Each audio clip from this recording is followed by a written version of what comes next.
Salut la compagnie, aujourd'hui on est mercredi, mais pas n'importe quel mercredi, un mercredi qui fait plaisir à tous les gamers de la Terre, en tout cas ceux qui aiment un tant soit peu Nintendo, puisque c'était le jour de la sortie internationale du film Super Mario Bros. Et dire que les gens attendaient ça avec impatience, c'est un doux euphémisme quand tu vois rien qu'en live le nombre de gens qui en parlaient, la quantité de trailers qui sont sortis et qui ont suscité beaucoup de réactions des gens. Il y a d'ailleurs beaucoup de personnes qui s'étaient un petit peu plaints du fait qu'on avait beaucoup de trailers parce que du coup, la quantité de films qu'on avait vu avant même d'acheter sa place de cinéma, elle était assez conséquente. Mais finalement, le film dure quand même 1h50. Donc ça laisse beaucoup de place à la découverte, à l'action, à des scènes inédites qu'on n'avait pas vues dans les trailers. Et je tiens à vous rassurer, c'est vrai que j'avais ma petite inquiétude à ce sujet-là. Non, il n'y a pas que les scènes qu'on a vues dans les différents trailers qui sont drôles, qui sont bien animées, qui montrent des scènes d'action. Il y en a beaucoup plus que ça, rassurez-vous. Mais avant de commencer, je précise que je vais faire une partie no spoil pour les gens qui voudraient se préserver, même si tu te préserves pas vraiment du scénario, t'es plus intéressé par le fait de découvrir les easter eggs qu'il y a eu, les scènes, les endroits qu'on va visiter, les personnages qu'on va voir, est-ce qu'il va y avoir ce personnage-là qui va apparaître, voilà, c'est les grosses questions qu'on peut se poser, et peut-être que vous voulez la surprise, donc comme j'ai dit, une partie no spoil, une partie avec spoil, et on va commencer avec la partie no spoil, dont je vais quand même partir du principe que vous avez lu le synopsis, et que vous avez vu les différents trailers. Je vais pas le spoiler tous, mais je vais devoir m'appuyer un petit peu dessus pour parler, sinon je vais arrêter la vidéo maintenant. Et du coup,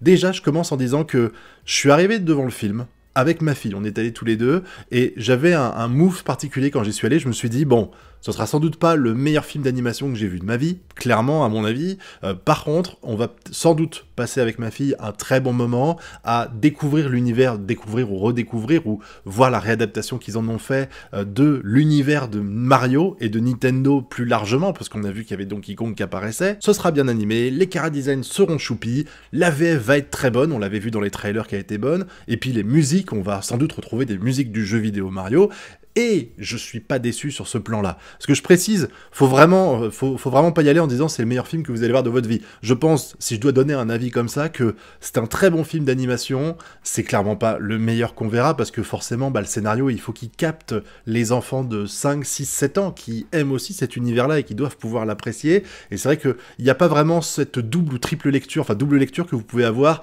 dans les dessins animés, par exemple, de Pixar, de Disney ou autres, où là, des fois, il y a des moments drôles que nous, parents, nous adultes, on peut comprendre et que les enfants comprennent pas, c'est toujours rigolo quand ça arrive, ce genre de choses, et c'est vrai que là, le film Mario ne propose pas ça, et c'est peut-être pour ça qu'il y a beaucoup de critiques qui ont vraiment tamponné le film de façon violente. Je vais en montrer une, notamment un mec qui... Enfin, un mec, c'est même pas un mec, c'est un journaliste, un mec qui est payé pour donner son avis en toute objectivité, et qui nous explique quand même que ce film-là est moins bien que le film de 93. Je te dis pas le degré d'incompétence de ce mec-là, incroyable. Parce que oui, comme j'ai dit, ce sera sans doute pas le meilleur film de votre vie, mais si vous aimez tant soit peu l'univers de Mario, vous allez forcément kiffer.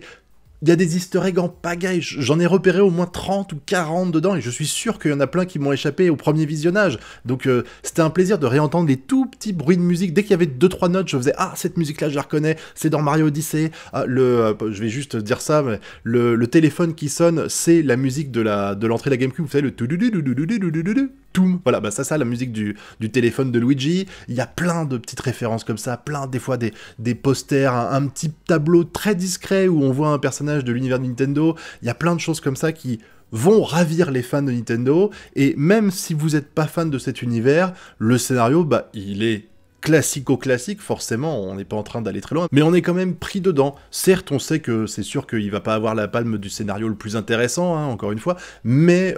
c'était cool à regarder, c'est juste un prétexte de scénario, de toute façon, comme le jeu vidéo en lui-même, la princesse qui est kidnappée et qui est dans un autre château, voilà, vous revoyez un équivalent, un truc différent ici. Alors c'est vrai que le scénario vole pas haut, je l'ai déjà dit, mais en même temps, on s'en fout, c'est qu'un prétexte à nous montrer de l'action, des phases d'humour et tout, c'est tout. Si les gens, ils vont voir ce film là en se disant je vais trouver un truc ouf avec des plot twists incroyables, des trahisons et tout, vous vous êtes trompé de film, les gars. Vous vous êtes clairement trompé de film. Là, il y avait ce qu'il fallait pour passer un bon moment. Comme j'ai dit, il y avait plein d'easter eggs, il y a des phases d'action qui sont sympas, voilà, on retrouve l'univers de Mario, et puis en plus, le film est fluide. Et je le dis parce que j'ai vu Dragon Ball Super Héros, et mon Dieu, autant il y a des passages qui sont ultra bien faits, autant il y en a d'autres, putain, c'est du 4 images secondes pour l'animation des personnages, c'est une honte de proposer ça au cinéma, et là, comme je m'y attendais, le film, il est qualitatif, de A à Z. C'est-à-dire que l'animation est bonne, le chara-design est bon, il n'y a pas de moment où ça baisse et tout. Je sais que vous avez trouvé ça con de le préciser, mais comme je fais beaucoup de reviews sur les animés et sur les films issus d'animation,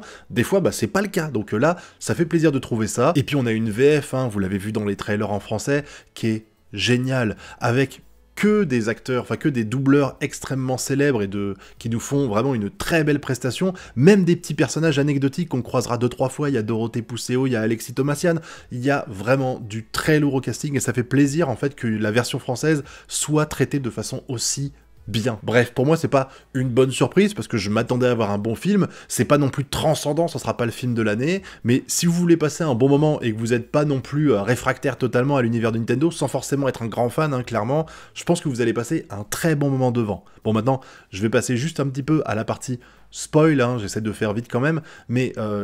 j'avoue que le scénario de base, alors il y a plein de références des fois à l'univers de Mario, et j'ai eu le sentiment à plusieurs reprises qu'ils ont voulu forcer. Autant, des fois, c'est super bien fait, genre il y a un passage où on voit, vous avez vu à mon avis dans les trailers, il y a un moment donné où on voit Mario et Donkey Kong qui sautent et tout ça et qui avancent, on dirait un petit peu un niveau de Mario Bros en 2D, et ben il y a un moment qui se passe dans Brooklyn, et qui est filmé de la même façon, vous savez, un plan comme ça en 2D, où t'as Mario qui grimpe sur des trucs et tout ça, pendant qu'il ouvre le passage à Luigi, genre il y a une porte qui est fermée, il l'ouvre, il y a un trou, il met un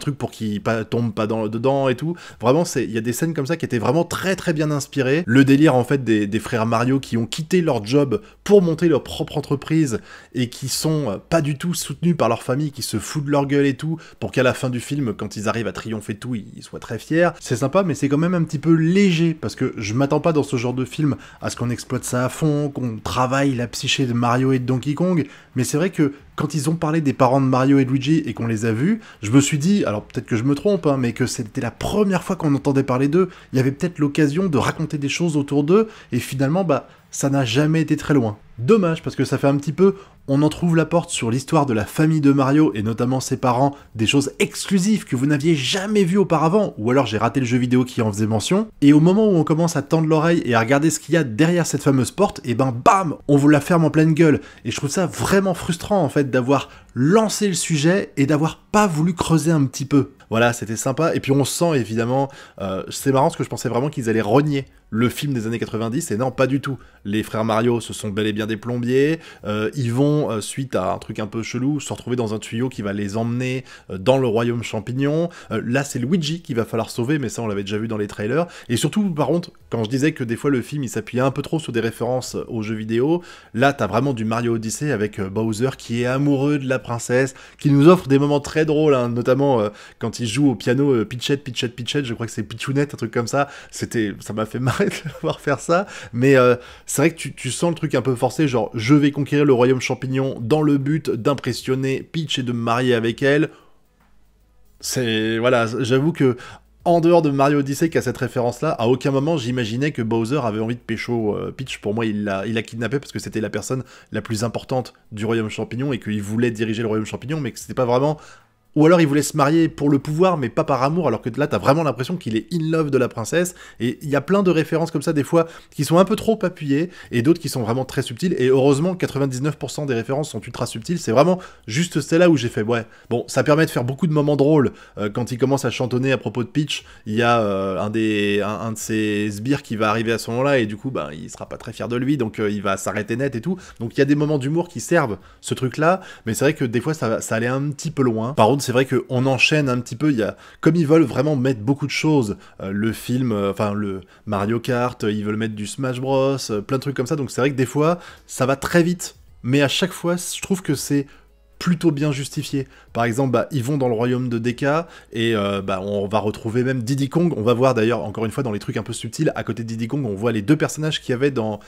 C'était Donkey Kong Country 3, je crois, où on jouait deux autres personnages, parce que c'était Donkey et Diddy qui avaient été kidnappés cette fois-ci, ou c'est le 2, je ne sais plus, mais en tout cas, c'était vraiment très bien ces références-là, le petit passage où on voit un peu à l'image de Jurassic Park, vous savez, quand dans le film, quand il se balade et qu'il voit tous les vélociraptors, je crois qu'ils courent, bah là on a la même chose, mais avec les Yoshi, on voit les mondes désertiques, on voit le monde aquatique, il y a plein de références, c'est juste incroyable pour un tout fan de Nintendo, mais c'est pas non plus fou, c'est-à-dire qu'on va voir, ça permet de montrer que ils se baladent, ils font vraiment un voyage jusqu'au monde de DK pour demander l'aide des singes afin de lutter contre Bowser. Donc si vous avez vu les jeux vidéo, et ben vous allez dire oh ça je connais la ref, ça je connais la ref, mais comme c'est quelque chose qui passe très vite, c'est genre une quinzaine de secondes, c'est pas non plus un truc qui va faire chier les gens qui connaissent pas l'univers. Je dis ça parce que je pense que même si vous n'êtes pas fan de Nintendo, vous pouvez quand même passer un agréable moment, comme si vous regardiez un Toy Story ou autre, ça passe très bien. Même si, comme je l'ai dit avant, bah comme il n'y a pas vraiment cette double lecture dans le film,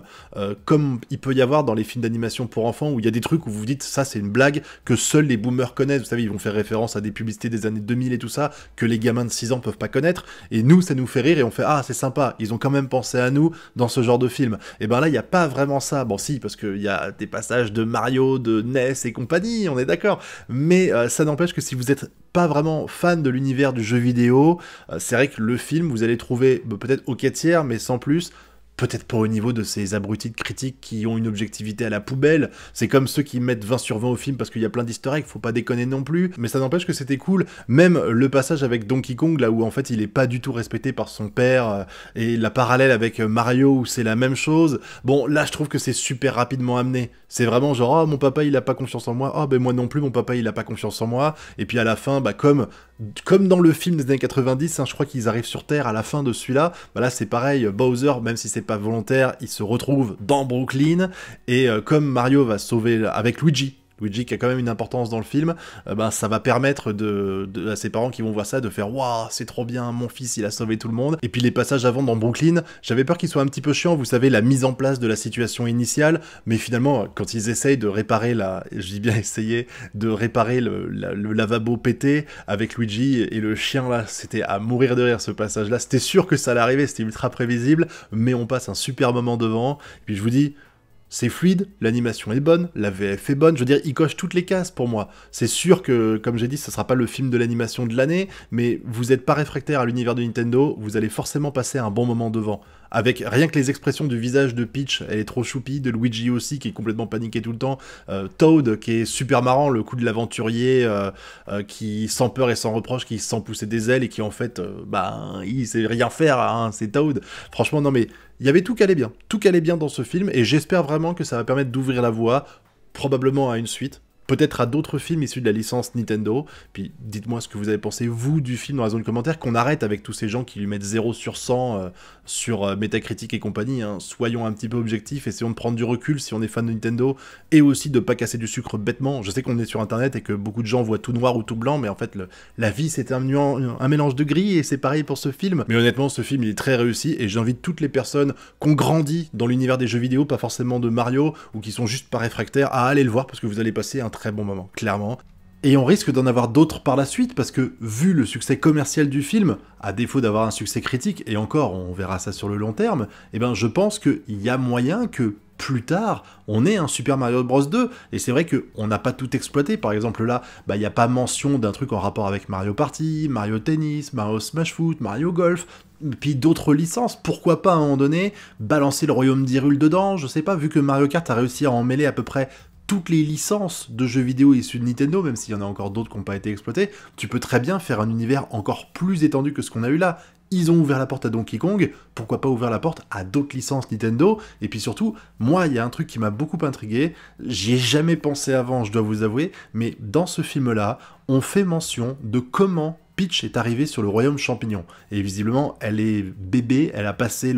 un tuyau, et elle est rentrée dans le royaume champignon, elle a été élevée par des Toads et des Toadettes, et du coup, elle est devenue leur reine quand elle est passée adulte, mais on sait pas comment c'est arrivé. Et ça pourrait être l'issue d'un nouveau film, sans parler du fait que, on nous parle du fait que, quand on dit y a Mario et Luigi qui débarquent, ils savent pas trop ce que c'est, ils disent des humains à moustache, et ils arrêtent pas de les appeler comme ça, et en fait, elle a l'air super heureuse de rencontrer un humain à moustache, et de l'autre côté, Bowser, il a l'air inquiet à l'idée qu'il y a un humain à moustache. Et pourquoi ils sont inquiets de ça? C'est quoi le problème? Donc si ça se trouve, il y a toute une sorte de légende autour de ça, mais elle a été complètement zappée, et ça, je le rajoute à la fin de la vidéo, mais je trouve que c'était important de le mentionner, ça fait partie des trucs, à mon avis, qui ont peut-être gêné les gens qui critiquent le film et son scénario, même si, encore une fois, on rappelle que c'est Mario, le but du scénario, c'est plus d'être un prétexte pour raconter une aventure que véritablement faire un truc hyper développé, mais comme on a ouvert des pistes, comme je l'ai dit, avec les parents de Mario, avec la naissance, enfin l'arrivée de Peach dans ce monde, avec une soi-disant histoire autour de Mario et Luigi et de leur moustache par rapport au Royaume Champignon. Et ben on peut très bien imaginer plus tard un nouveau film Mario qui exploiterait ce lore, peut-être même parler de Waluigi et de Wario, on sait jamais. Donc il y a plein de choses à raconter autour de Mario, et je trouve que ce film, malgré les haters et les journalistes qui font pas l'effort de se mettre à la place du public visé par ce film, et ben c'est une très belle entrée dans la matière pour Nintendo, et on a envie d'en voir plus par la suite. Maintenant, je pense que j'ai fait le tour de ce que j'avais à dire. Encore une fois, donnez-moi votre avis sur tout ça dans la zone commentaire, et puis vous connaissez la chanson, le pouce bleu, l'abonnement et le partage. Nous on se retrouve bientôt pour de prochaines vidéos. Tchuss!